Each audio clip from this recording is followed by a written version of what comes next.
I'm Jasmine. I'm 34 years old, and I'm a high school teacher here in Atlanta. For 2 years, 2 whole years, I thought I had the perfect marriage.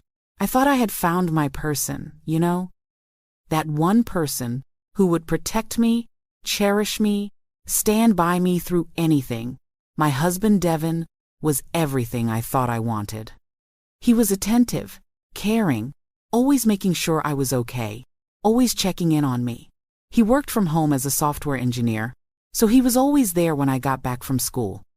He'd have dinner ready sometimes, or we'd cook together. He'd ask about my day, listen to my stories about the students, laugh at my jokes. And every single night, without fail, he'd bring me my vitamins with a glass of water, kiss my forehead so gently, and tell me he loved me. He'd say, "Gotta keep my baby healthy," with that smile that used to make my heart melt. I trusted him. God, I trusted him with everything. With my heart, with my life, with my future. I gave him every piece of me, held nothing back. And trust can be the most dangerous thing you give someone. Because what I discovered when I stopped swallowing those pills, when I finally opened my eyes to what was really happening in my own home, in my own bedroom, in my own body, it shattered everything. It destroyed every memory, tainted every moment, turned every "I love you" into a lie. It shattered everything I thought I knew about the man I married, about the life I was living, about who I even was anymore. But before I get into all of that, before I tell you about the nightmare I lived through, I need you to do something for me.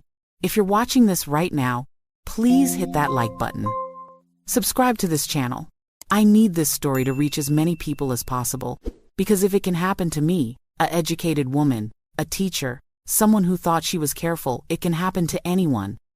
Drop a comment down below telling me where you're watching from and what time it is for you right now. I read every single comment, and it helps me to know I'm not alone in this, that my story matters. Trust me, you're going to want to hear how this ends. You're going to want to know what I found, what I did, and how I survived. Now, let me take you back to the beginning, to when things were still normal, or at least, when I thought they were normal. Devin and I got married 3 years ago. We met at a tech conference. I was there with some students for a STEM event, and he was presenting on cybersecurity. Ironic, isn't it? The man who claimed to protect systems for a living was the biggest threat to my security. But back then, I didn't know that. Back then, he was charming, and intelligent, and kind. We dated for a year before he proposed, and the wedding was beautiful, small, intimate, just our closest friends and family. My mom loved him. My dad loved him. Everyone loved Devin. The first year of marriage was wonderful. We traveled a little, fixed up our house together, talked about starting a family someday. I was happy, genuinely, deeply happy. And then, about 6 months before everything fell apart, Devin started this new thing. He said he'd been reading about health and wellness, about how important vitamins and supplements were, especially for people with stressful jobs like teaching. He bought these vitamins, just regular-looking capsules in a bottle from what looked like a health food store. He said they were a special blend, vitamin D, B complex, magnesium, stuff to help with sleep and stress and energy. He was so enthusiastic about it, so caring. "Baby, you work so hard," he'd say. "You're always exhausted. Let me take care of you." And I let him. God, I let him take care of me. And that decision, that simple act of trust, became my worst nightmare. At first, everything seemed fine. I'd take the vitamins, go to sleep, wake up feeling rested. But then, slowly, things started to change. I started noticing these gaps in my memory. Devin would bring up conversations we'd supposedly had, and I'd have no recollection of them. He'd say, "Remember when you told me we should renovate the guest room?" Or, "You said you wanted to visit your sister next month." And I'd just stare at him, confused, because I had no memory of saying these things. He'd laugh it off, tell me I was working too hard, that I needed to relax more, get more sleep. But it wasn't just conversations. I'd wake up absolutely exhausted despite sleeping 9, sometimes 10 hours a night. I teach high school English, and I started struggling to get through my lessons. I'd be standing in front of my classroom, and my mind would just go blank. I'd forget what I was teaching, lose my train of thought mid-sentence. My students started noticing. One of them asked me if I was okay, and I realized I wasn't, but I didn't know why. Then there were the pajamas. I'd go to bed wearing one thing and wake up in something completely different. I'd fall asleep in my favorite oversized t-shirt and wake up in a nightgown I barely remembered owning. When I asked Devin about it, he'd look at me like I was crazy. "Baby, you changed in the middle of the night?" He'd say. "You were half asleep. You probably don't remember." And I'd accept that explanation because what else could it be? The bruises started appearing about 2 months in. Small ones at first, on my upper arms, like fingerprints. I noticed them one morning while I was getting dressed for work, and my blood ran cold. I asked Devin about them that night, tried to keep my voice calm even though my hands were shaking. He looked concerned, so concerned, and said maybe I was bumping into things without realizing it. Maybe I was anemic and bruising easily. He suggested I see a doctor, even offered to make the appointment for me. And he did. He made the appointment, drove me there, sat in the waiting room like the supportive husband he pretended to be. The doctor ran blood work. Everything came back normal. She suggested maybe I was stressed. Maybe I should consider anxiety medication. Devin jumped on that idea immediately, said it made perfect sense, that teaching was such a stressful job and I was probably just running myself into the ground. The doctor wrote a prescription, and Devin filled it that same day.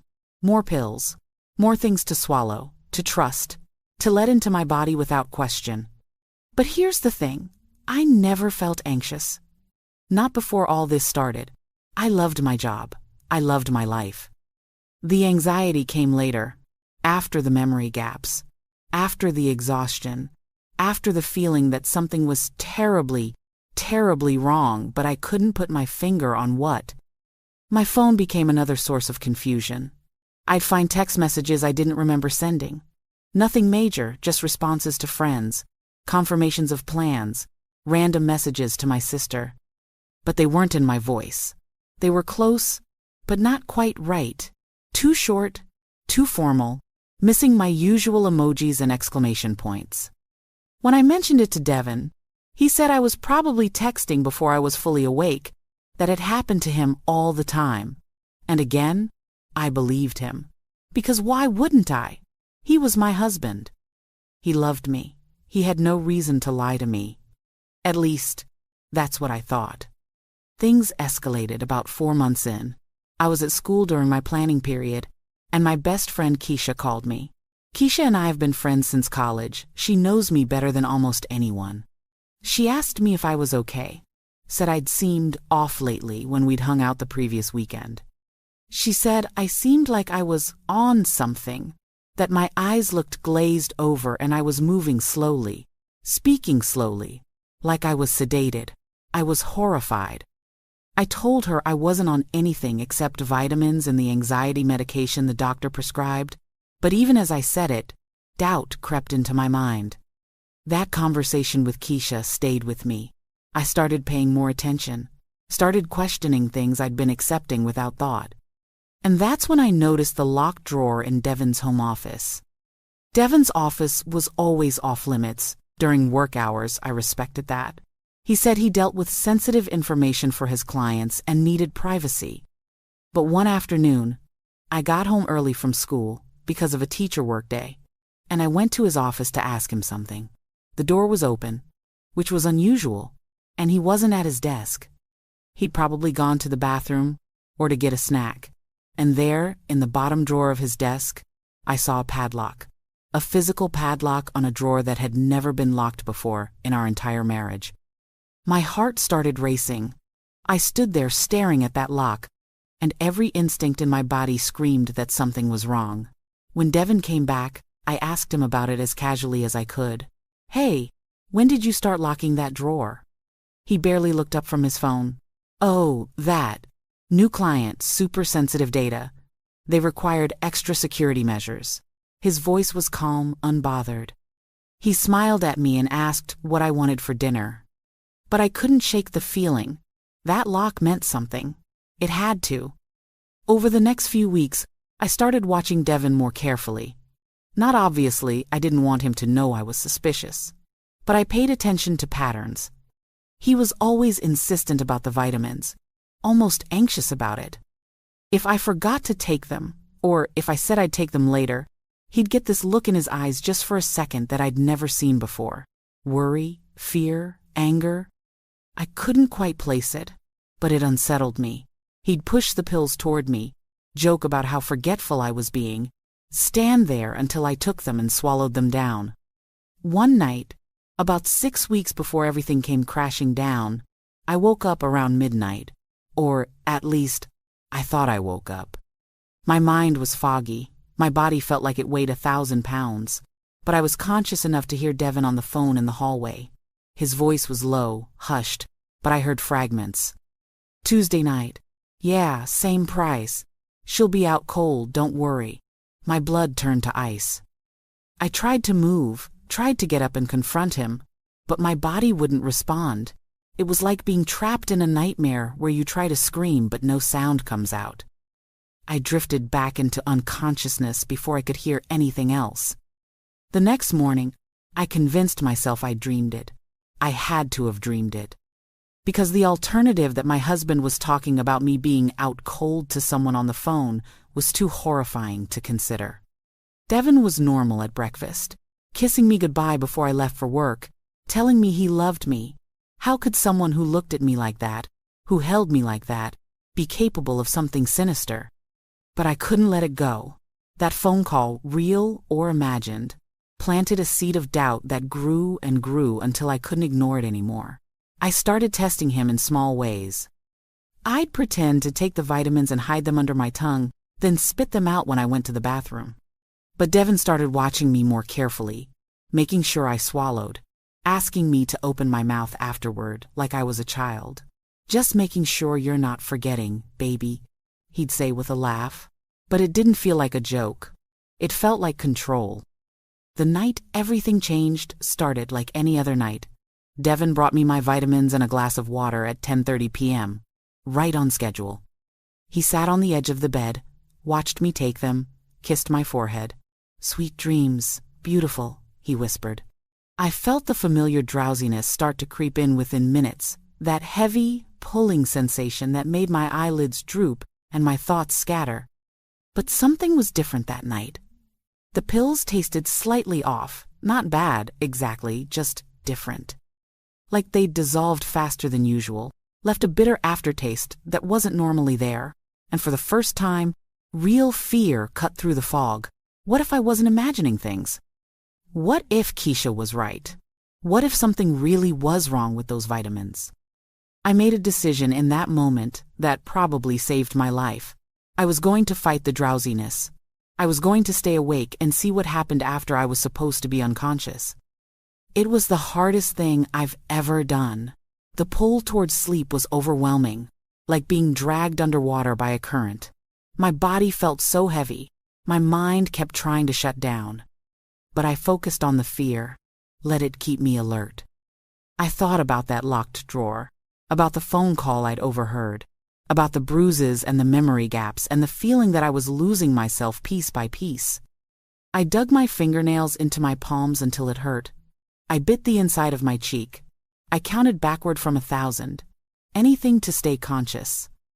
Devin came to check on me about 30 minutes later. I heard the bedroom door open softly, heard his footsteps approaching the bed. I kept my eyes closed, kept my breathing deep and even like I was asleep. I felt him lean over me, felt his breath on my face. He was checking to make sure I was out. After what felt like forever, he straightened up and left the room, closing the door behind him. I lay there in the darkness, my heart pounding so hard I thought he might have heard it. I was terrified. I didn't know what I was waiting for, what I expected to happen, but every nerve in my body was screaming that I needed to stay alert. At 11:47 p.m., I'll never forget the time, because I was watching the clock on my nightstand, using it as an anchor to stay conscious. Devin came back into the room. He didn't turn on the light. He moved quietly, carefully, and through my barely open eyes, I watched him pull something from his pocket. He stood over me for a long moment, and I had to fight every instinct not to flinch, not to react. Then he left again. The house was silent after that. I waited, listening to every creak and groan of our home. At 2:13 a.m., I heard Devin's footsteps in the hallway. But they weren't going toward the kitchen or the bathroom. They were going downstairs. And not just downstairs, I heard the distinctive sound of the basement door opening. We barely used the basement. It was unfinished, mostly storage. Nothing interesting down there. Or so I thought. Why would Devin be going down there at 2 a.m.? I waited 5 minutes, the longest 5 minutes of my life, and then I slowly sat up. My head spun. My body felt like it was moving through molasses, but I forced myself out of bed. I crept to the bedroom door and opened it inch by inch, terrified it would creak and give me away. The hallway was dark. I moved toward the stairs, my bare feet silent on the carpet. As I got closer to the basement door, I heard something that made my blood run cold. Voices, plural. Devin was talking to someone down there. I pressed my ear against the door, barely breathing, straining to hear. Should be good for another few hours. That was Devin's voice. You're sure she won't wake up? An unfamiliar male voice, gruff and low. Never has before. Trust me, man. She's completely out. The dosage I'm giving her, she won't remember a thing even if she does somehow come to. Devin laughed. He actually laughed. I felt like I was going to vomit. I stumbled backward, my hand over my mouth to keep from making a sound. There was someone in our house. Devin had let someone into our house while he thought I was unconscious. And from the way they were talking, this wasn't the first time. I should have called the police right then. I should have run, grabbed my phone, gotten help. But I was in shock. I couldn't think straight. The man I loved, the man I'd trusted with everything, had been drugging me. Intentionally, regularly, and bringing strangers into our home while I was unconscious. The implications hit me like a physical blow. The memory gaps, the different pajamas, the bruises, the feeling that something had happened to me but I couldn't remember what. Oh God. Oh God. What had he done? What had he let them do? I somehow made it back to the bedroom. I don't even remember climbing the stairs or walking down the hall. I just remember suddenly being back in bed, shaking so violently I thought I'd fall apart. I pulled the covers up over myself and I waited, listening to Devin come back upstairs an hour later. He checked on me again, and I played dead, played unconscious, while inside I was screaming. The next morning was one of the most surreal experiences of my life. Devin woke me up with coffee and a smile, kissed my forehead, asked how I slept. I looked into his eyes, these eyes I thought I knew, this face I'd loved, and saw a complete stranger. A monster. But I couldn't let him know that I knew. I had to pretend everything was normal. I had to act like the drugged, compliant wife he expected me to be. I slept great, I lied, taking the coffee with shaking hands I hoped he'd attribute to not being fully awake yet. Thanks, honey. He smiled, that smile that used to make me feel safe, and headed downstairs to make breakfast. The moment he was gone, I ran to the bathroom and threw up. I stood there, gripping the sink, staring at myself in the mirror. My face was pale, my eyes were haunted, and I barely recognized myself. Who was this woman? How had I let this happen? How had I been so blind? But I didn't have time for self-pity or shock. I had to figure out what was going on. I had to get proof. Because if I went to the police with just my story, just my suspicion that my husband was drugging me, would they believe me? Without evidence, it was just my word against his. And Devin was good at lying. So good that he'd been doing it for months, and I'd never suspected a thing. That morning, while Devin was in the shower, I grabbed his laptop from his office. My hands were shaking so badly I could barely type. I tried to guess his password, our anniversary, his birthday, my birthday. Nothing worked. The locked drawer mocked me from across the room, but I didn't have anything to pick the lock with. Didn't have time to search for the key. I put the laptop back exactly where I'd found it and got ready for work. At school that day, I was a zombie.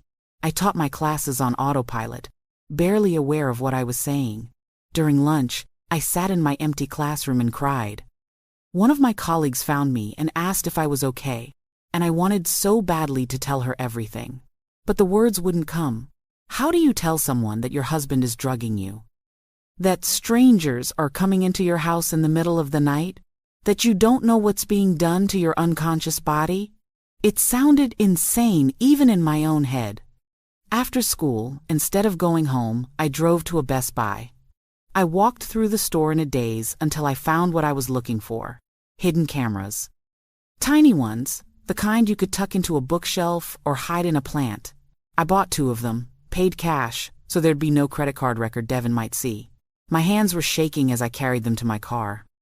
I sat in the parking lot for 20 minutes, just staring at the shopping bag in my passenger seat. This was it.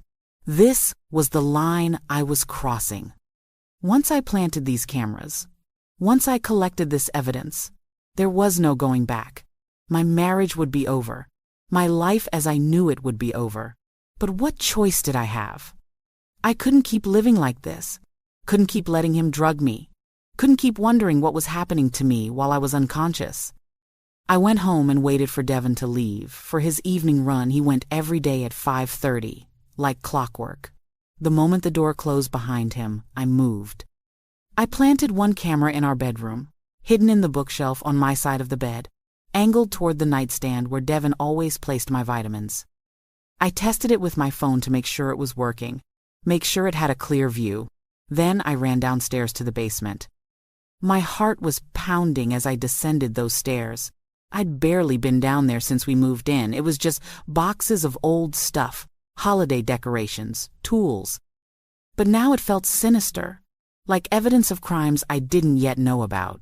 I looked around frantically for a place to hide the second camera. There was an air vent on the far wall, and I managed to pry off the cover with a screwdriver from Devin's toolbox. I wedged the camera inside, angled it to cover as much of the basement as possible, and replaced the vent cover. I made it back upstairs, just as I heard Devin's key in the front door. I was sitting on the couch, pretending to grade papers, trying to look normal even though my entire body was shaking. He leaned down and kissed the top of my head. "Hey, baby, how was your day?" "Good," I managed to say. "How was your run?" "Great. I'm gonna grab a shower." I waited until I heard the water running, then pulled out my phone and checked the camera feeds. Both cameras were working perfectly, recording to a cloud account I'd set up with an email address Devin didn't know about. Everything was in place. Now I just had to wait. That night, when Devin brought me my vitamins, it took everything in me not to throw them in his face, not to scream at him, demand answers, claw at his eyes. But I couldn't. Not yet. I needed evidence. I needed proof of what he was doing. So I took the pills from him with a steady hand, put them in my mouth, and pretended to swallow them. The moment he turned away, I tucked them under my tongue. When he came to check on me, I opened my mouth like an obedient patient. The pills were hidden against my cheek. He smiled and kissed my forehead. "That's my good girl," he said, and the words made my skin crawl. After he left the room, I spit the pills into my hand and flushed them down the toilet. Then I went back to bed and fought the drowsiness. I still felt a psychological response, maybe, or residue from months of being drugged. I dug my nails into my palms and waited. He came that night. Of course he did. At 2:15 a.m., I heard the basement door open. But this time, I didn't follow him. This time, I let the cameras do their work. I stayed in bed, eyes closed, heart racing, while my husband did God knows what in the basement. He came back an hour later, checked on me one more time, and went to sleep beside me like nothing had happened. I did this for 3 nights. 3 nights of pretending to take the pills, 3 nights of fighting to stay conscious, 3 nights of listening to my husband sneak around our house, while he thought I was drugged unconscious. On the fourth night, he didn't go to the basement. Maybe he'd gotten what he wanted for the week. Maybe his clients or whatever the hell they were had been satisfied. I didn't know. I just knew I couldn't wait any longer. I had to see what was on those cameras. The next morning, Devin told me he was going to run some errands, maybe grab lunch with a buddy from work. He'd be gone most of the day. The moment his car pulled out of the driveway, I grabbed my laptop and pulled up the camera feeds. I want you to understand something. I thought I was prepared. I thought I knew what I was going to see. I thought nothing could shock me anymore after everything I'd already discovered. I was wrong. I was so wrong. The bedroom camera showed exactly what I'd suspected. Devin bringing me the pills, watching me take them, checking on me after I was supposed to be unconscious. But it was the timestamp data that killed me. The metadata showed that this had been happening for 7 months. 7 months. Not 6, like I'd thought. He'd started drugging me even before I'd noticed the first symptoms. And the camera showed other things too. Devin going through my phone while I was unconscious, typing messages, deleting things. Devin changing my clothes, posing me. I watched him move my limp body around like I was a doll. And the violation of it, the absolute desecration of my trust, made me want to set the world on fire. But that was nothing compared to the basement footage. I watched my husband, the man I'd promised to love forever, bring men into our house. I watched him lead them downstairs to the basement where he'd set up a camera on a tripod, and I realized what was happening. He wasn't just letting people into our house. He was charging them. He was charging them money to come to our home while I was drugged unconscious upstairs. The camera footage showed him accepting cash, showing them photos on his phone, photos of me, clearly, based on their reactions, and I watched money change hands. The camera showed men standing at the top of our stairs, looking up toward where I lay unconscious, and the looks on their faces made me want to vomit. I watched Evan show them something on his laptop in the basement, and they'd laugh, they'd nod, they'd hand over money. The footage didn't show what he was showing them on that laptop, but I could imagine pictures of me, videos of me, content created while I was drugged unconscious, unable to consent, unable to fight back, unable to even know it was happening.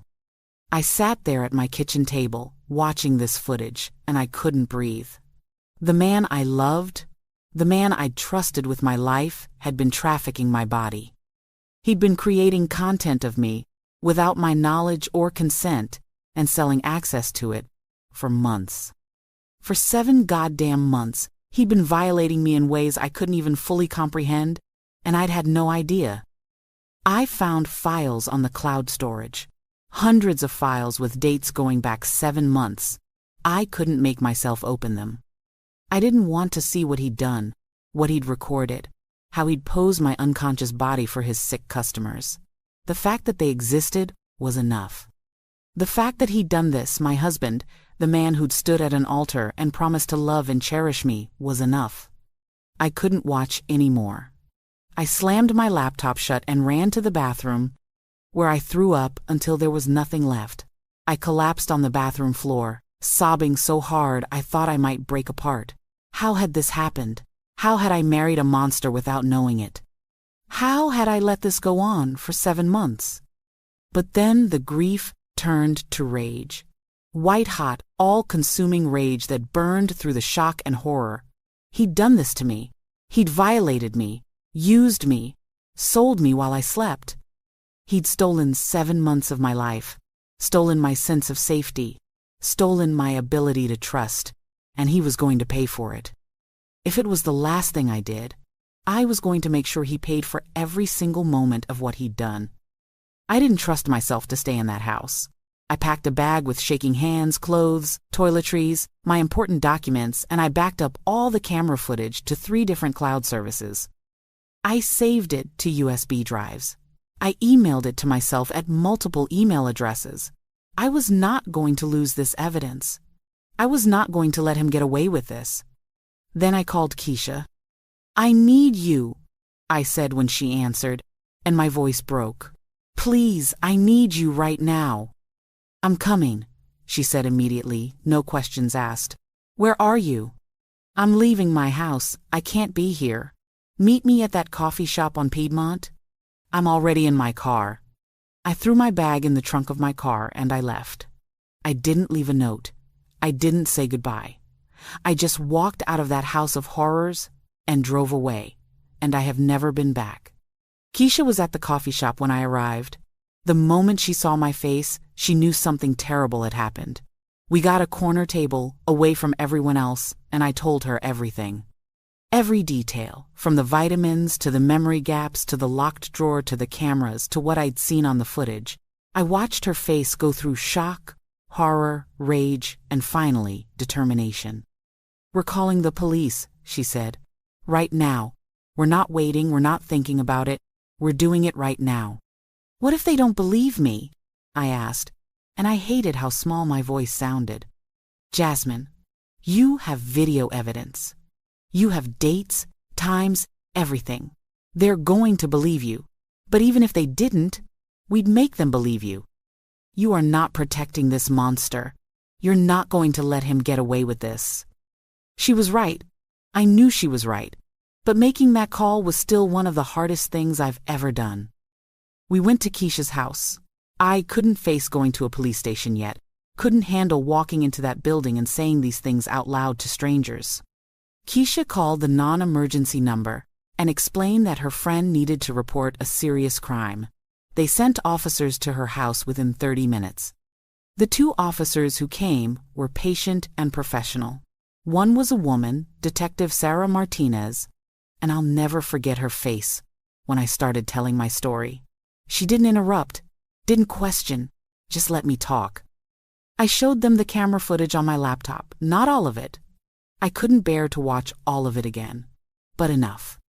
Enough to show Devin drugging me, enough to show men coming to our house, enough to show money changing hands. Detective Martinez's expression went from concerned to furious.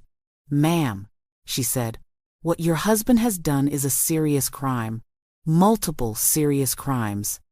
We're going to need you to come to the station and give a formal statement. We're going to need all this evidence, and we're going to need to get you an emergency protective order." "Today?" I asked. "You can do that today?" "We're going to try," she said. "This is an active threat to your safety. We need to move fast." We went to the station. It was surreal sitting in an interview room, giving my statement while Detective Martinez recorded everything.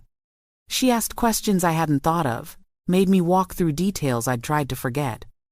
She was thorough and compassionate, and by the end of it, I felt like maybe, just maybe, I was going to survive this.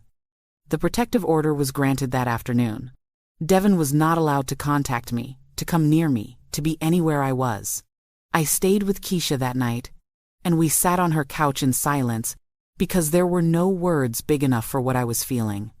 The police executed a search warrant on my house, on what used to be my house, the next morning. Detective Martinez called me around noon to let me know they'd found everything. The locked drawer in Devin's office had contained hard drives full of images and videos of me, some dating back to before we were even married, before he started drugging me regularly. He'd been planning this, building up to this, maybe from the very beginning. They found customer lists, payment records, through cryptocurrency, correspondence with dozens of men.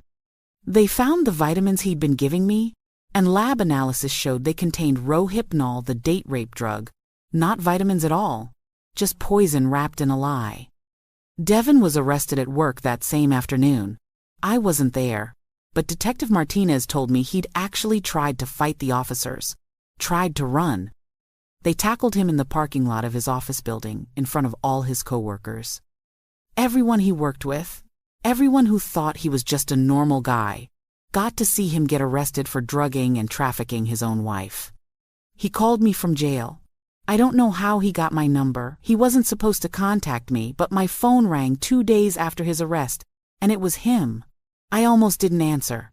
But something in me needed to hear his voice, needed to hear what he possibly thought he could say to me after what he'd done. "Jasmine," he said, and he sounded so normal, So much like the Devin I'd fallen in love with. Baby, please, this is all a misunderstanding. I can explain everything. I laughed. I actually laughed. And it sounded unhinged even to my own ears. Explain what, Devin? Explain how you drugged me for 7 months? Explain how you sold access to my body while I was unconscious. Explain which part exactly. It wasn't like that, he said, and there was desperation in his voice now. I never let anyone touch you, I swear. It was just pictures. Just videos of you sleeping. Nothing else. I needed the money. We had debt. We didn't have debt. I screamed into the phone. We were fine. You did this because you're sick. You did this because you're a predator and a monster, and you saw an opportunity to violate your own wife for profit? Jasmine, please. I hope you rot, I said, and my voice was cold now, dead. I hope you spend every day for the rest of your miserable life thinking about what you did. I hope you never know peace. I hope the guilt destroys you. I hung up. He tried to call back, but I blocked the number. That was the last time I ever spoke to Devin. The legal process was grueling. I had to testify in front of a grand jury. I had to sit in a room full of strangers and describe in detail what had been done to me, what I'd discovered, how it had felt to watch that camera footage. Some of them cried. One of the men on the jury had to step out of the room because he was so upset. But they indicted Devin on multiple counts: administering drugs without consent, sexual exploitation, distribution of intimate images without consent, trafficking, related offenses. The prosecutor told me it was one of the strongest cases she'd ever seen because I'd been smart enough to get evidence before confronting him. Devin's lawyer tried every trick in the book. He tried to discredit me, saying I was an unreliable witness because of the memory issues I'd been experiencing, the memory issues his client had caused by drugging me. He tried to argue that Devin and I had some kind of arrangement, that I'd consented to being filmed, but the prosecution tore that argument apart. They showed that I'd been drugged without my knowledge. They showed the customer lists, the payments, the evidence that this was a business for Devin. And they found some of his customers and offered them immunity in exchange for testimony. 3 of them took the deal. 3 men came forward and testified that they'd paid Devin for access to photos and videos of me. One of them, when asked by the prosecutor why he'd done it, said, "He made it seem harmless, like she knew, like she was okay with it." He said she was into it, that it was part of their marriage dynamic. The prosecutor showed him the footage of Devin drugging me, and the man started crying on the stand. "I didn't know," he kept saying. "I swear I didn't know he was drugging her." But he did know. They all knew, on some level. You don't pay money for secret photos of someone's unconscious wife if you think everything is above board. You don't sneak into someone's house at 2 a.m. for innocent reasons. They knew, and they participated anyway, and I hope they live with that guilt forever. The trial took 8 months. 8 months of my life consumed by this nightmare of having to relive it over and over again every time there was a hearing or a deposition or a meeting with the prosecutor. 8 months of therapy appointments where I tried to process the violation, the betrayal, the complete destruction of everything I thought my life was.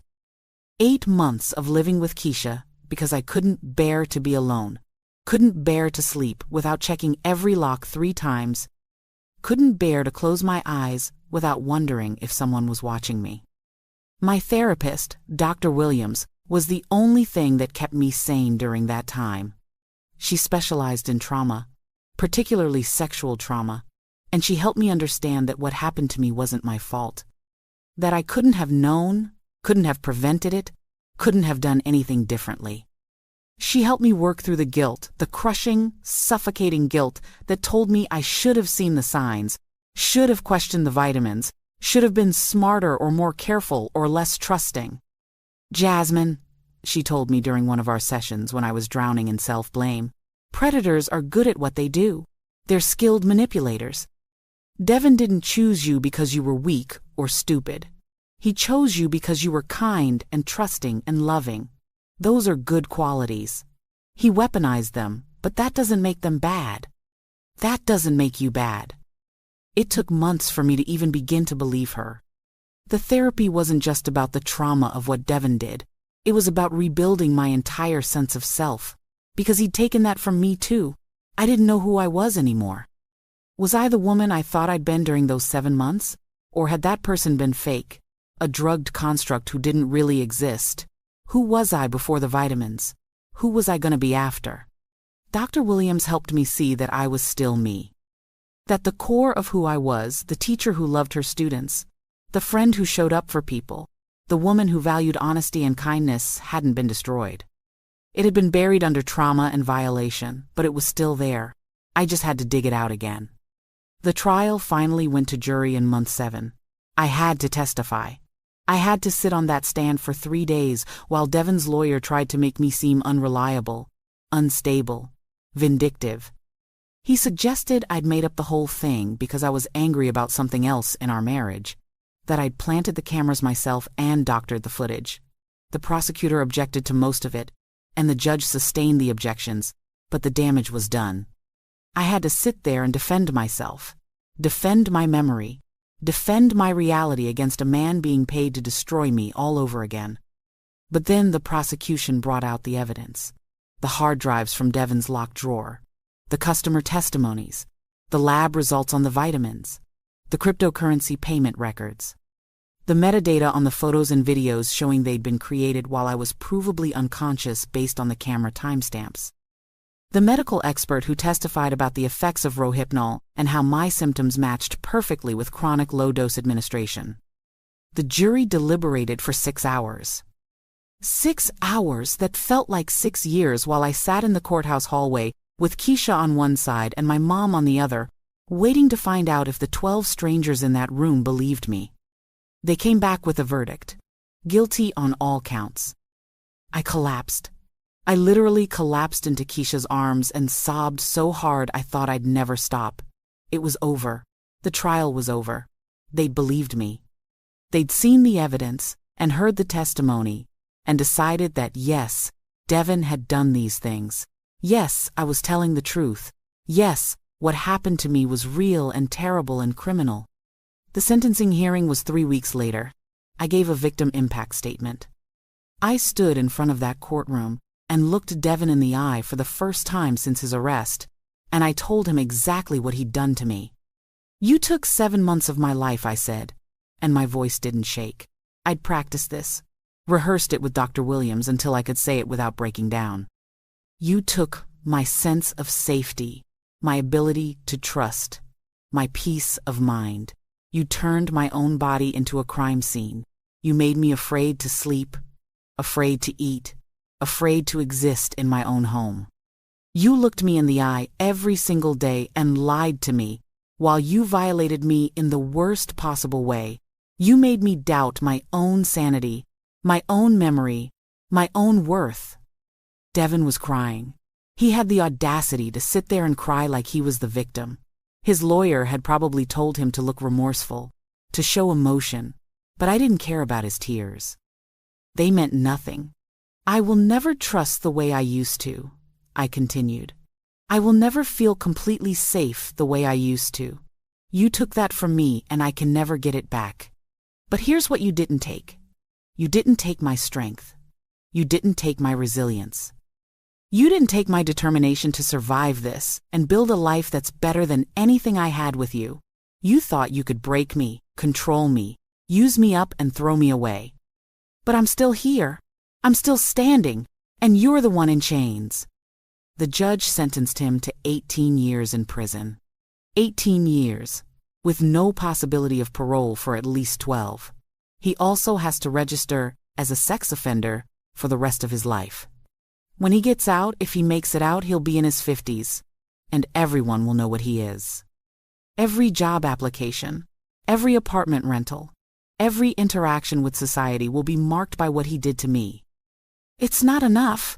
18 years isn't enough for 7 months of violation, for the lifetime of trauma I'll carry. But it's something. It's justice, as close as our legal system can provide. The divorce was finalized 6 months after the criminal trial ended. I got everything the house, though I sold it immediately because I never wanted to see it again. His retirement accounts, his savings. His lawyer tried to fight it, but it's hard to negotiate a favorable divorce settlement when your client is a convicted sex offender who drugged and trafficked his wife. I donated most of the money to organizations that support survivors of sexual violence.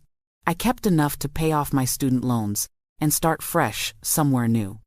Because I couldn't stay in Atlanta. Everywhere I went, I saw ghosts.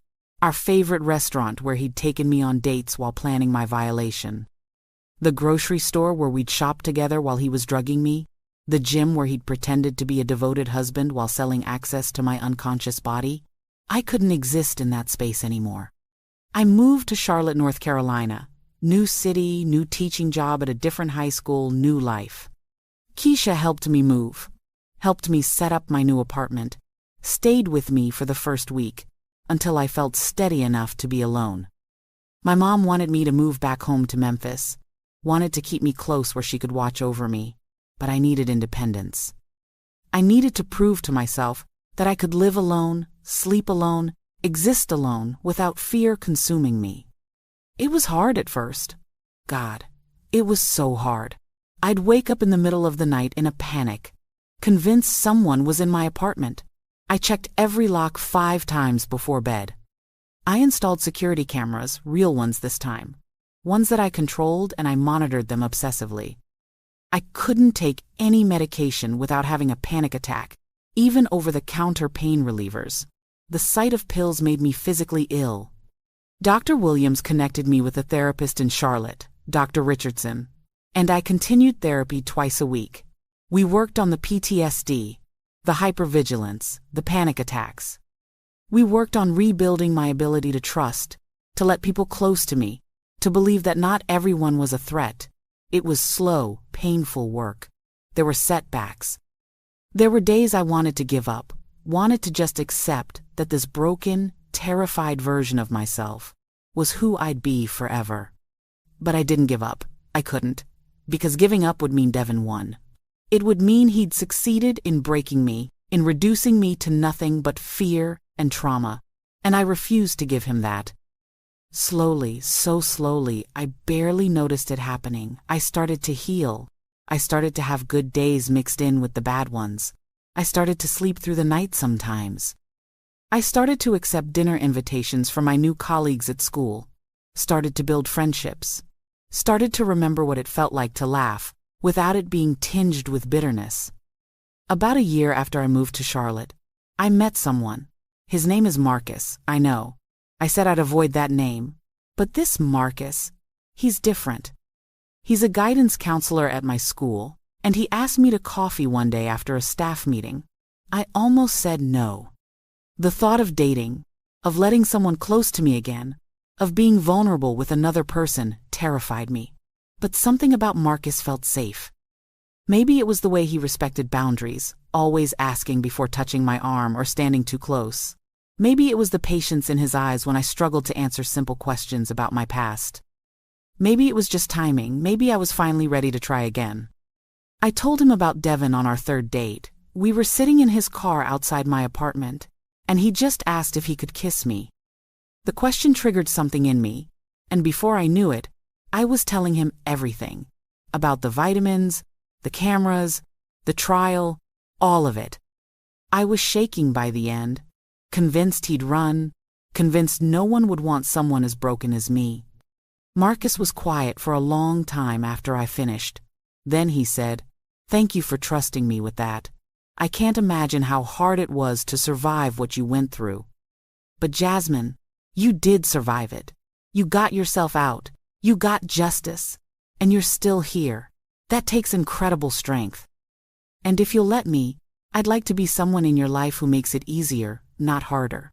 But we'll go at whatever pace you need. No pressure, no expectations. Just let me be here for you." I cried.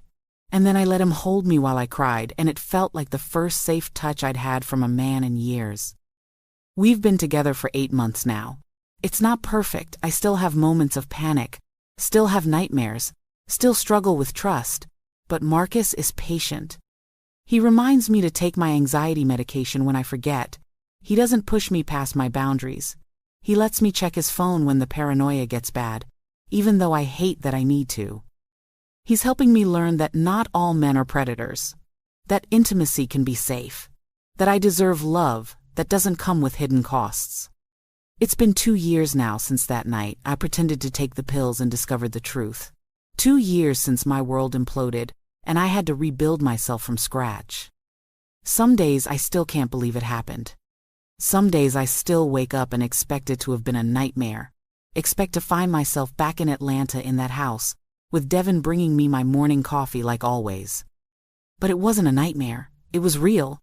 It happened to me, and I survived it, and I'm still here. I'm still teaching. I love my students in Charlotte just as much as I love the ones in Atlanta. I'm good at my job, and it gives me purpose, gives me something to focus on besides my own trauma. I'm still in therapy, probably will be for years to come. I'm still healing, still learning how to exist in a world where someone I loved hurt me in ways I didn't think were possible. Devin tried to appeal his sentence. His new lawyer argued that 18 years was too harsh, that he should be eligible for early parole. The appeal was denied. He's currently in a medium security prison in Georgia, and according to his public record, he's been written up multiple times for disciplinary issues. Apparently, even among criminals, what he did is considered beyond the pale. Good. I hope every day in there is hell for him. Some of his customers were prosecuted too. The 3 who testified got reduced sentences, but they still spent time in jail. The others, the ones they could identify from Devin's records, were charged with various crimes related to purchasing and possessing the images. I testified at some of those trials too. It was exhausting, having to tell my story over and over again. But the prosecutor said my testimony was crucial, that these men needed to face consequences for participating in my victimization. One of them tried to apologize to me outside the courthouse after his sentencing. He approached me in the parking lot, and I panicked. I had Keisha and Marcus with me, and Marcus stepped between us immediately. The man held up his hands, said he just wanted me to know he was sorry, that he'd been sick and was getting help now. I looked at him and felt nothing but contempt. "You're not sorry you did it," I said. "You're sorry you got caught. There's a difference." He started to argue, but I walked away. I didn't owe him forgiveness. I didn't owe him closure. I owed him nothing. There are warning signs I wish I'd known to look for. I share them now with anyone who will listen, because if my story can help even one person recognize what's happening to them, then maybe something good can come from this nightmare. If your partner is insistent about you taking medication or supplements they provide, question it. Ask to see the bottle, research the brand, consider getting them tested if something feels off. Trust your instincts.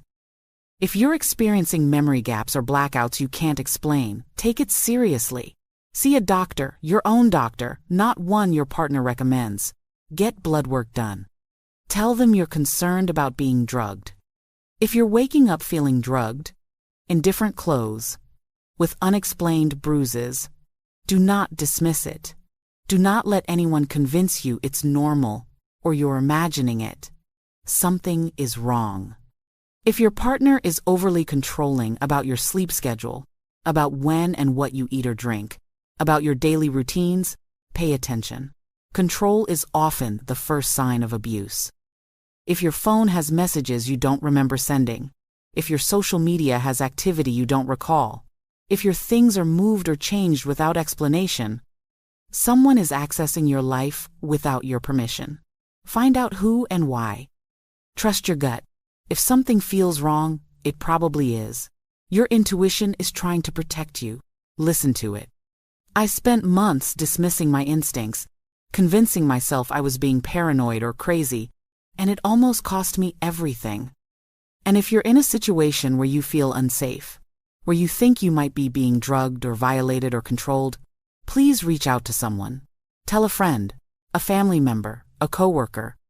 Call the National Domestic Violence Hotline at 1-800-799-7233. Go to the police. I know it's terrifying, believe me. I know, but you deserve safety. You deserve autonomy over your own body. You deserve to live without fear. I want to be clear about something. What happened to me is not rare. Sexual assault by intimate partners, drugging, image-based sexual abuse. These things happen more often than people want to believe. We want to think that the people we love, the people we invite into our home,